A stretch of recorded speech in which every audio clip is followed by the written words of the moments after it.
जय हिंद दोस्तों, मैं स्टेनो एएसआई प्रेम प्रकाश आप सभी के लिए एक नया सेट लेकर आया हूं जो कि एग्ज़ाम के दृष्टिकोण से बहुत ही महत्वपूर्ण सेट है। तो वीडियो के अंत तक बने रहिएगा। चलते हैं क्वेश्चन की तरफ दोस्तों। पहला नंबर क्वेश्चन देखते हैं दोस्तों। भारत विश्व का सबसे बड़ा देश है। ये क्षेत्रफल के अनुसार रैंकिंग का बात कर रहा है दोस्तों। तो ये 7वां सबसे बड़ा देश है दोस्तों। और ये इंडिया जनसंख्या में 1 नंबर पे चला गया दोस्तों। दूसरा क्वेश्चन देखते हैं। क्षेत्रफल की दृष्टि से भारत का सबसे बड़ा राज्य कौन सा है? तो ये राजस्थान है, जो कि क्षेत्रफल के दृष्टिकोण से सबसे बड़ा राज्य है दोस्तों। भूटान अपनी सीमा को किस भारतीय राज्य से साझा नहीं करता है?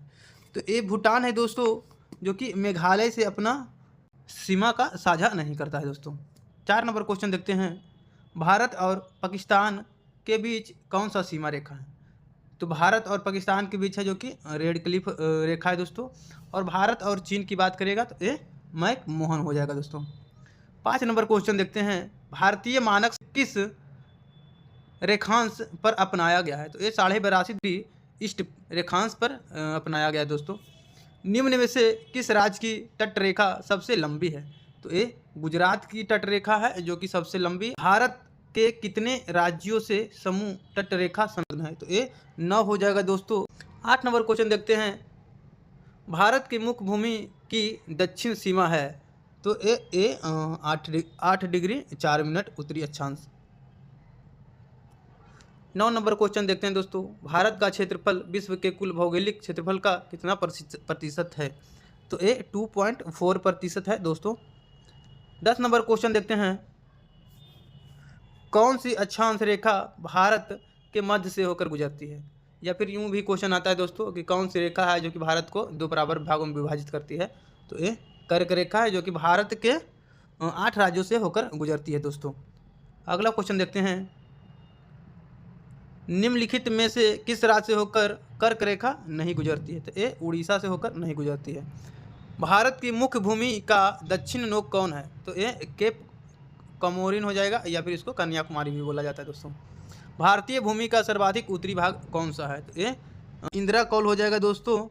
ये इंदिरा पॉइंट दक्षिणी बिंदु सबसे है, तो ये इंदिरा कौल हो जाएगा जो कि सबसे उत्तरी में स्थित है। 15 नंबर क्वेश्चन देखते हैं। 10 डिग्री चैनल किसके बीच स्थित है? तो ये छोटा अंडमान और कार निकोबार के बीच। दक्कन पास किसके बीच स्थित है? तो ये दक्षिणी अंडमान एवं निकोबार के बीच स्थित है दोस्तों। ये सब बहुत ही वीवीआई क्वेश्चन है दोस्तों, अक्सर एग्जाम में पूछी जाती है, तो आप इसको अच्छे से याद कर लीजिएगा। आगे क्वेश्चन देखते हैं दोस्तों।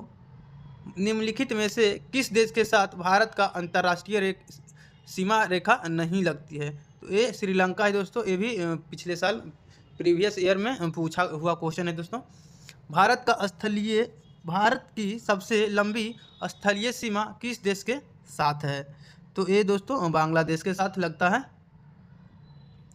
9 नंबर देखिए। निम्नलिखित में से कौन सा तट पश्चिमी तट का भाग नहीं है? तो ये कोरोमंडल का हो जाएगा दोस्तों। बाकी सब है जो मलबार हो गया, कोंकण हो गया, काठियावाड़ हो गया और ये सरक्रिक हो गया, ये सब पश्चिमी तट का भाग है दोस्तों। कोरोमंडल है जो कि आंध्र प्रदेश के नीचे स्थित है, उसका तटीय क्षेत्र को कोरोमंडल तट कहा जाता है। तो चलते हैं 20 नंबर क्वेश्चन देखते हैं। लक्षद्वीप में द्वीपों की समूह कितनी है? तो ये 36 हो जाएगा दोस्तों। चलते हैं अगला सेट की तरफ। दक्षिण गंगोत्री क्या है? ये भी पिछले एग्जाम में पूछा हुआ क्वेश्चन है। तो ये दक्षिणी गंगोत्री है जो दोस्तों अंटार्कटिका में स्थापित भारतीय वैज्ञानिक अनुसंधान केंद्र है। दूसरा नंबर क्वेश्चन देखिए। किस भारतीय राज्य की सीमा सर्वाधिक राज्यों की सीमा को स्पर्श करती है? तो ये उत्तर प्रदेश हो जाएगा दोस्तों, जो कि 9 राज्य और एक केंद्र शासित प्रदेश से सीमा इसका लगती है, और नेपाल से भी थोड़ा थोड़ा टच में है दोस्तों। तीसरा नंबर क्वेश्चन देखते हैं। भारत किस गोलार्ध में स्थित है? तो ये उत्तरी और पूर्वी गोलार्ध में स्थित है दोस्तों। 4 नंबर क्वेश्चन देखते हैं। पोर्ट ब्लेयर स्थित है? तो ये दक्षिणी अंडमान में है दोस्तों, पोर्ट ब्लेयर स्थित है। अंडमान और निकोबार द्वीप समूह की सबसे ऊंची चोटी कौन सी है? तो ये सैडल पीक है दोस्तों।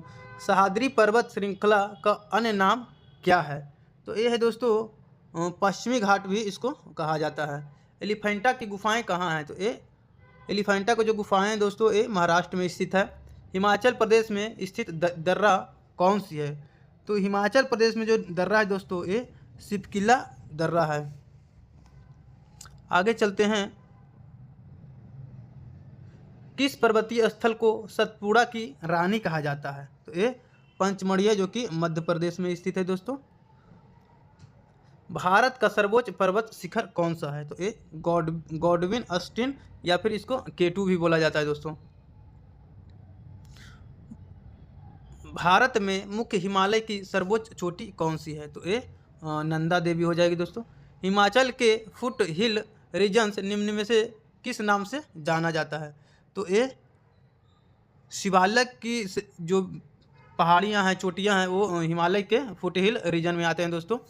सतलज एवं काली नदियों के बीच कौन सा हिमालय स्थित है? तो ये कुमायूं हिमालय स्थित है। काली एवं तीस्ता नदियों के बीच के हिमालय का कौन सा प्रादेशिक विभाग स्थित है? तो ये है जो कि नेपाल हिमालय स्थित है दोस्तों। निम्नलिखित में से पर्वतमाला को सह्याद्री के नाम से भी जाना जाता है? तो ये पश्चिमी घाट को है जो कि सह्याद्री के नाम से भी जाना जाता है।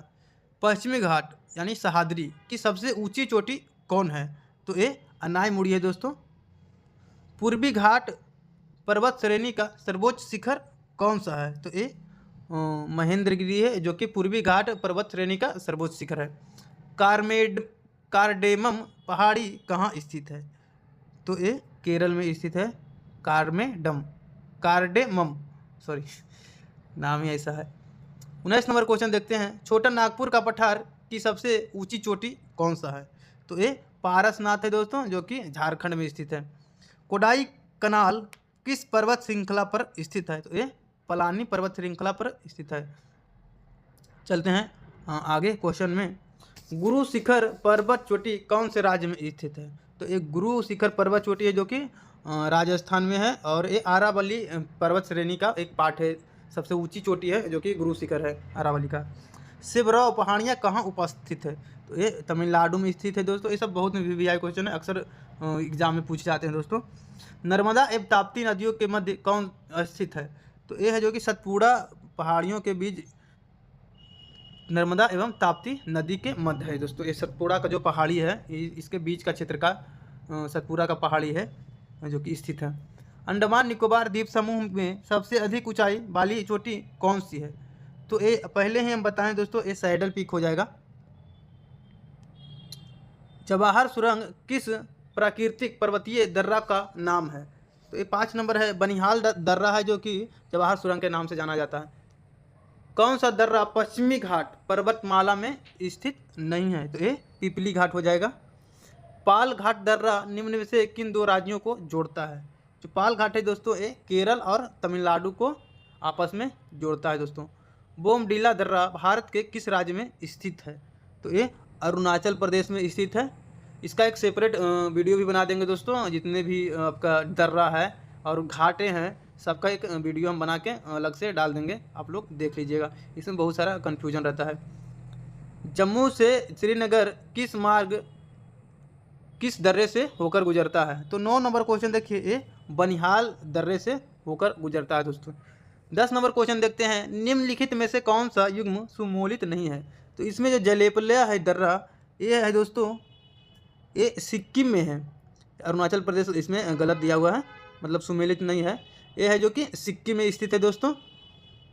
टूजू हो गया जो कि मणिपुर में। सिपकिला है जो कि हिमाचल में है। जो कि ये जो सिपकिला दर्रा है दोस्तों ये तिब्बत से जोड़ता है इसको। हिमाचल प्रदेश की राजधानी जो है शिमला है उसको तिब्बत से जोड़ता है दोस्तों। और सतलज की घाटी भी इसी से निकलता है दोस्तों, सतलज नदी है जो। तो चलते हैं क्वेश्चन में आगे। निम्नलिखित दर्रों में से कौन सा सतलज घाटी में पड़ता है? तो ये अभी बताए थे सिपकिला है दोस्तों जो कि सतलज घाटी में पड़ता है। पश्चिमी घाट और पूर्वी घाट का मिलन स्थल कौन सा है? तो ये नीलगिरी है जो कि पश्चिमी घाट और पूर्वी घाट का मिलन स्थल है दोस्तों। किस राज्य में पश्चिमी विक्षोभ के कारण वर्षा होती है? तो ये पंजाब में होती है दोस्तों। यह मौसम तब आता है जब सूर्य भूमध्य रेखा के ठीक ऊपर आता है। तो ये बसंत के मौसम जब आता है जब सूर्य है जो कि भूमध्य रेखा के ठीक ऊपर चमकता है। 14 नंबर के बाद देखिए 15 नंबर। निम्नलिखित में से कौन भारतीय मानसून को प्रभावित नहीं करता है? तो ये गल्फ स्ट्रीम। भारत में सर्वाधिक वर्षा किस मानसून से होती है? तो ये दक्षिण पश्चिम मानसून से होती है दोस्तों। 17 नंबर क्वेश्चन देखते हैं। निम्नलिखित में से किस राज्य में दक्षिण पश्चिम मानसून से वर्षा नहीं होती है? तो ये तमिलनाडु में नहीं होती है दोस्तों।